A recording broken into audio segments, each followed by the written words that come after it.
আসসালামু আলাইকুম।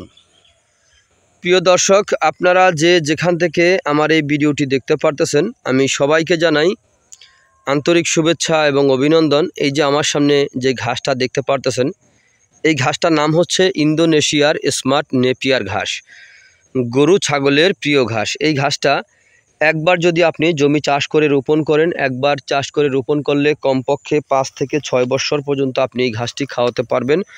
পাতাযুক্ত নরম ঘাস। এই যে দেখেন, এখানে এই ঘাসটা একবার কাটলে কি পরিমাণে চারা গজিয়ে থাকে, সেই জন্য আমি আপনাদেরকে দেখাচ্ছি। এই দেখেন কি পরিমাণে চারাগুলি গজিয়েছে।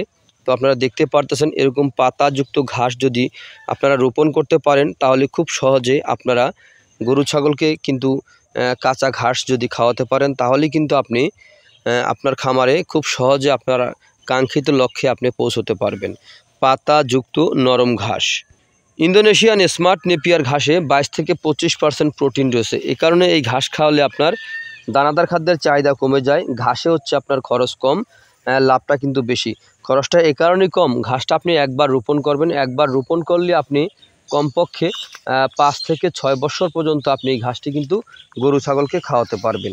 ইন্দোনেশিয়ান স্মার্ট নেপিয়ার ঘাস, এই ঘাসটি বর্তমান বাজারে বাংলাদেশের সেরা ঘাস।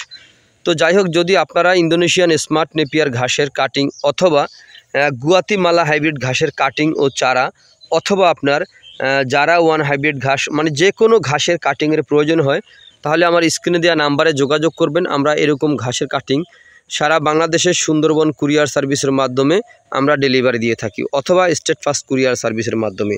আপনি বাংলাদেশের যে কোনো প্রান্তে হন না কেন, তো আপনারা যদি এই ঘাস চাষ করেন, তাহলে কিন্তু আপনারা খুব সহজে, আমি আবারও বলছি ভাই, ঘাস হচ্ছে গবাদি পশুর প্রধান খাদ্য। আগে ঘাস চাষ করবেন, তারপরে গরু ছাগলের খামার গড়বেন।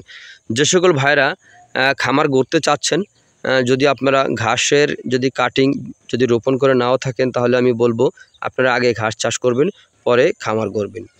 তো আপনারা যেখান থেকে আমার এই ভিডিওটি দেখতে পারতেছেন, যদি আপনাদের কাছে আমার এই ভিডিওটি ভালো লেগে থাকে, তাহলে আমার চ্যানেলটিকে সাবস্ক্রাইব করবেন, বেশি বেশি করে শেয়ার করবেন। তো সকলে ভালো থাকবেন, সুস্থ থাকবেন। আসসালামু আলাইকুম ওয়া রাহমাতুল্লাহি ওয়া বারাকাতুহু।